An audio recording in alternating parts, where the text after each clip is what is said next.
La proposición 1 nos indica varios conjuntos que nosotros sabemos que son espacios vectoriales.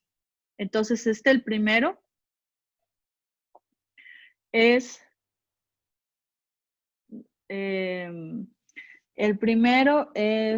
el espacio de los vectores.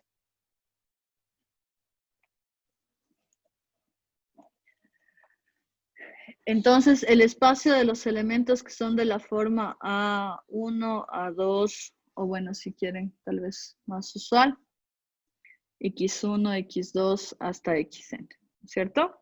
Varias filas, una columna. Entonces,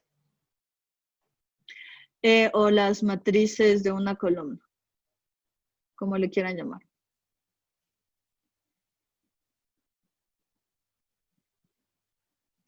Ok, luego, el segundo conjunto es el de las matrices.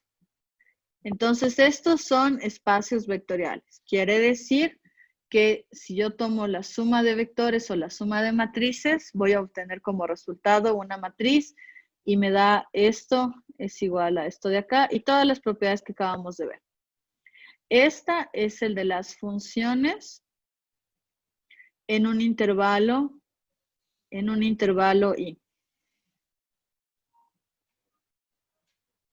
Es algo que ustedes han usado bastante a pesar de que no tenían la justificación. Si yo sumo funciones, voy a obtener una función y se cumple que la suma de dos funciones, f más g, es igual a la suma de g más f, por ejemplo. Esta, en cambio, es el de las funciones continuas que ustedes ya aprendieron en cálculo, funciones continuas, en un intervalo I, no en todo el espacio. Y aquí podría agregar, si ustedes tuvieran C a la N en I, querría decir las funciones continuas donde la enésima derivada también es continua. La enésima y todas las más bajas. Enésima derivada.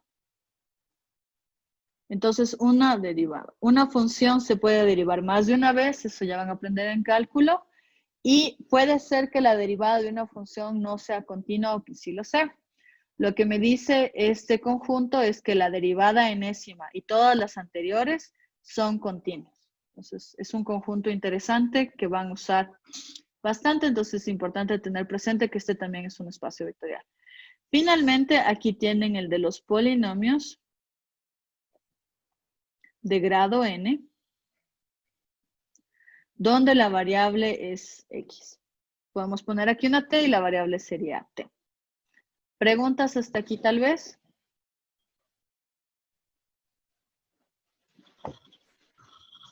Todos esos ahorita están yendo a los reales, ¿verdad? Ajá. Ya. Podríamos trabajar con un espacio vectorial que vaya a los complejos y también tendríamos resultados similares. Ya, profe, gracias. Entonces, estos son ejemplos de espacios vectoriales que ustedes ya pueden usar. Y nos van a servir bastante, como les digo, para demostrar que otros conjuntos también son espacios vectoriales, de una manera sencilla. Bueno, aquí como les cuento, la observación lo que hace es indicarles la operación suma y punto que corresponde a cada conjunto. Entonces, en vectores, nosotros ya sabemos que la suma de vectores quiere decir sumar cada una de las componentes y multiplicar un escalar por un vector quiere decir multiplicar ese escalar por cada elemento del vector. Sumar una función con otra quiere decir obtener la función tal que, a ver, ¿qué será? ¿Cómo escribo? Tal que f más g evaluada en x sea igual a f de x más g de x. Es la función que se obtiene. Entonces, así se define la suma de funciones. El producto de funciones se define como, ay, qué horror, ¿cómo escribo eso de nuevo? Alfa multiplicado por f evaluado en x es igual a alfa multiplicado por f evaluado en x. Entonces, vean que siempre regreso a los reales, ¿no es cierto? Este es un número real, este es un número real.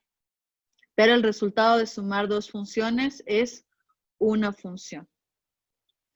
Bueno, para funciones continuas las operaciones de suma y producto son las mismas, nada más que obtengo una función con mejores propiedades, es decir, al sumar funciones continuas, obtengo una función que es continua. Y la de los polinomios la acabamos de hacer con el ejemplo de su compañero. Si es que tengo el polinomio p de x igual, de grado n, ¿no? Igual a a0 más a1x más anx a la n y el polinomio q de x igual a b0 más b1x más bnx a la n, lo que obtengo es un polinomio p más q evaluado en x va a ser igual a sumar los respectivos elementos de cada componente.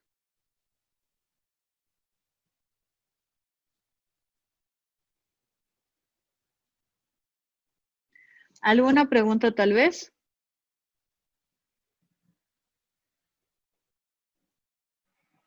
A ver, aquí una pregunta súper importante que no quiero dejar pasar para después. ¿Cuál es el cero? ¿Cuál es el cero del espacio de vectores Rn? ¿Cuál es el cero? ¿Y cuál es? Sí, ¿cuál es el cero? ¿Cuál sería el cero en este espacio?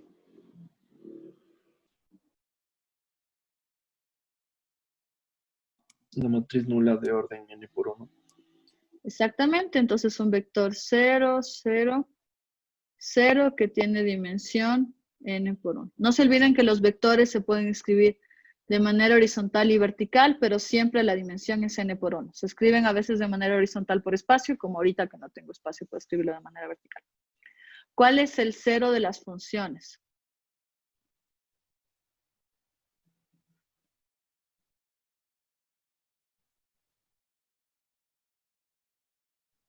La función constante 0. La función constante 0,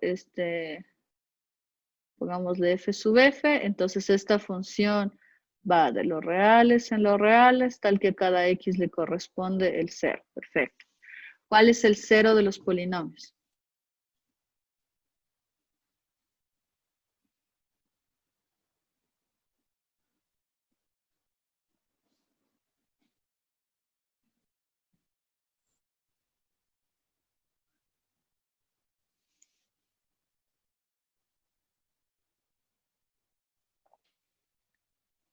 ¿Nadie? Vamos en orden de lista. Sofía Betancourt, ¿cuál es el cero de los polinomios? Buenos días, Ingrid. ¿Cómo le va? Ok. Pues, el cero de los polinomios. Sería entonces Trate algo, para si cada... está mal se corrige, no pasa nada. Sí, pero quiero ver si comprendí también bien. Sería entonces para cada P, para el ejemplo, para cada P de 0. ¿Cómo? ¿P de 0 así? No, P, la función de P en 0. Ah, ¿así? Sí, exactamente. Ya. El cero del espacio tiene que ser único. Entonces, si tengo P de X igual a 3X más 5 y Q de X igual a 2X más 7, P en 0 sería 5 y Q en 0 sería 7. Entonces, esta definición me está dando ceros diferentes. En el ejemplo anterior usamos P en 0 porque era la condición para pertenecer al espacio. Aquí lo que yo necesito, el 0 del espacio, lo que va a verificar, no nos olvidemos la definición, es que si yo hago P más el 0 del espacio, bueno, es un poco largo de escribir, esto es igual a P. Entonces, ¿qué polinomio verifica que al hacer esta operación obtenga P siempre.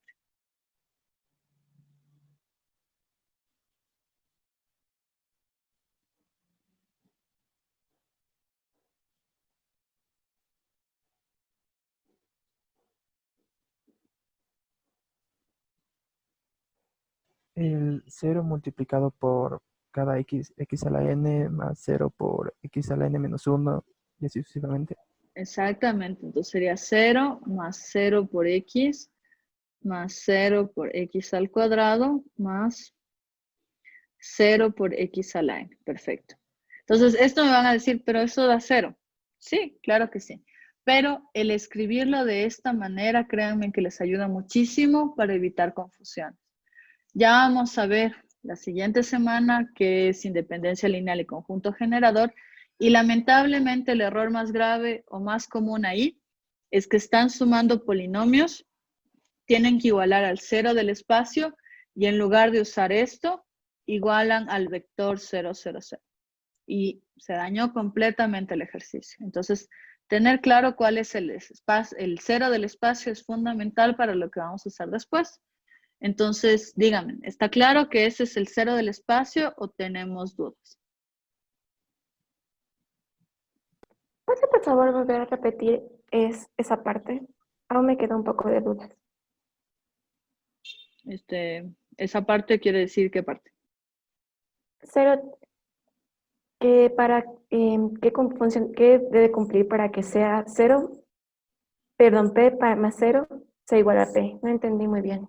Justo lo que me ¿Ya? estaba preguntando. Ok. Entonces, el P, en este caso, es elemento de los polinomios de grado n, donde la variable es x. Entonces, ¿cómo es P? Quiere decir que P de x es igual a A0 más A1x más ANX a la n. ¿Estamos de acuerdo que esa es la forma de P? Sí, ¿O no? eso sí ¿Ya? eso sí está entendido. Chévere. Luego, tengo que encontrar el cero del espacio. El cero del espacio, la primera cosa que tiene que cumplir, el cero de los polinomios de grado X, lo primero que tiene que cumplir es que tiene que ser elemento de los polinomios. Es decir, este cero del espacio que yo quiero encontrar, tiene que verificar que tiene una forma, por ejemplo, C0 más C0, perdón. C0 más C1X más CNX a la n. Ya, esa es la primera condición que tiene que cumplir. La segunda condición es que si yo hago un polinomio más otro, más el cero del espacio, el resultado me tiene que dar el primer polinomio. Y la tercera condición que tiene que cumplir es que si yo hago 0 más P, bueno, aquí el cero del espacio, me tiene que dar P también. Entonces yo me pregunto, ¿qué polinomio será el que cumple esa condición? Entonces puede ser que no me doy cuenta al principio, muy normal. Entonces lo que yo hago es calcular esas dos operaciones. P más 0 del cero del espacio, por definición, esto evaluado en X, es igual a A0 más C0 más A1 más C1 más AN más CN, X a la N. Ya, y esto tiene que ser igual a mi vector P. Perdón, a mi polinomio P. ¿Cómo es mi polinomio P? A0 más A1X más ANX a la N. Pregunta, ¿cuándo dos polinomios son iguales?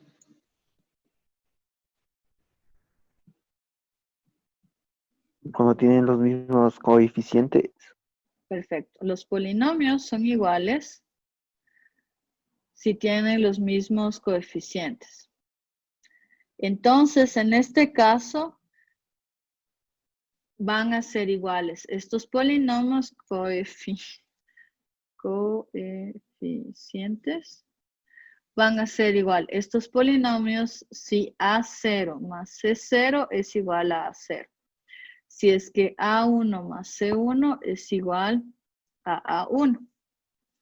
Y así sucesivamente hasta decir que AN más CN es igual a A a la N. Con esta información, ¿cuánto vale C0, C1 y C a la N?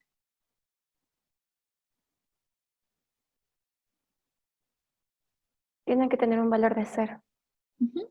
C0 sería igual a 0, C1 sería igual a 0, Cn sería igual a 0. Entonces, el 0 del espacio tiene que cumplir esta propiedad, por lo tanto, yo acabo de demostrar o determinar que el 0 del espacio de los polinomios de grado n tiene que ser de la forma 0 más 0x más 0x a la n. Me falta demostrar la otra propiedad, la 3. No sé si ya se dan cuenta que se cumpliría, me va a pasar lo mismo, entonces voy a llegar a este resultado. Y este es entonces el 0 del espacio de los polinomios. No sé si con eso está claro o tal vez hacemos algo más.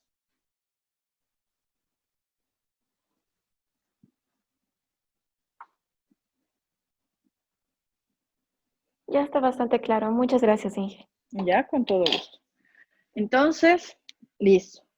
El 0 de las matrices ya lo hicimos arriba, cuando estamos haciendo la demostración, que es la matriz nula.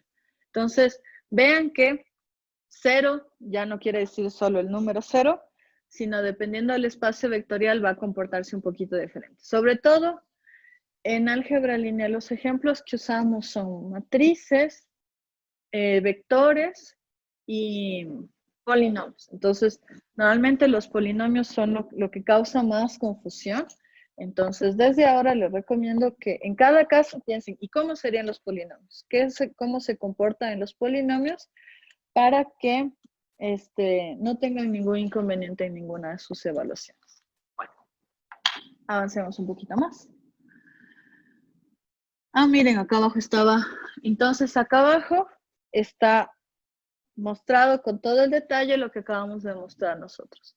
El 0 en los vectores es un vector nulo, el 0 en las matrices es la matriz nula, el 0 en las funciones continuas es la función continua y el 0 de los polinomios es entonces lo que acabamos de determinar. Entonces ahí yo creo que estamos completamente de acuerdo con las propiedades que acabamos de demostrar. Fantástico.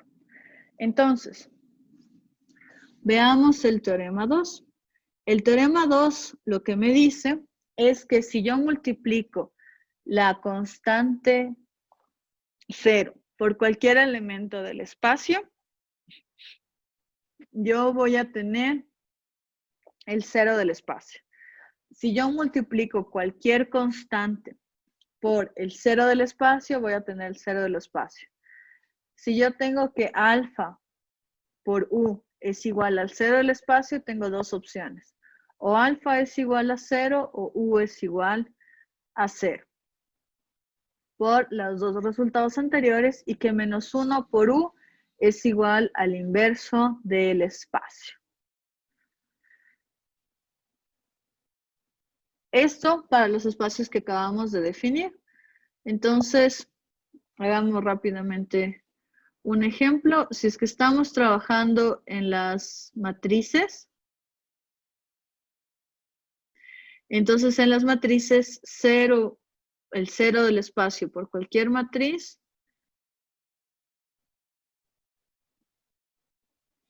por definición es igual a 0 por AIJ. Esto es igual a 0, que es igual al 0 de las matrices.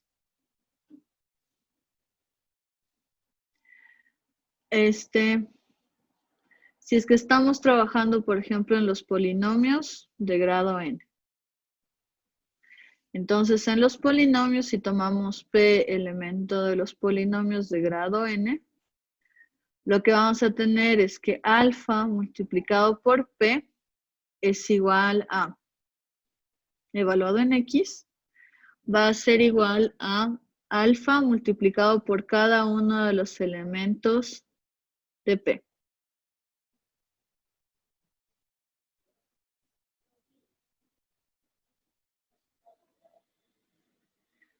Ah, pero perdón, era por el... Estaba pensando en otra cosa. Perdón, era por el cero del espacio, ¿no es cierto? Por el cero de los polinomios. Entonces, el cero de los polinomios, ¿cómo es? Tiene ceros aquí. Entonces, sería alfa por 0 más alfa por 0 más alfa por 0 x a la n por propiedades de los reales. Esto me da este resultado, que es el cero del espacio de los polinomios. El resultado 3 es un resultado directo de los anteriores. Entonces, si es que yo tengo que esto es igual a 0, me pudieron haber pasado dos cosas. O la constante que tomé es nula, o el u es el cero del espacio. Y para hacer demostraciones voy a tener que considerar un caso y luego el otro. ¿Ya? Bueno, el del inverso es simplemente multiplicar por -1, no creo que sea mayor inconveniente.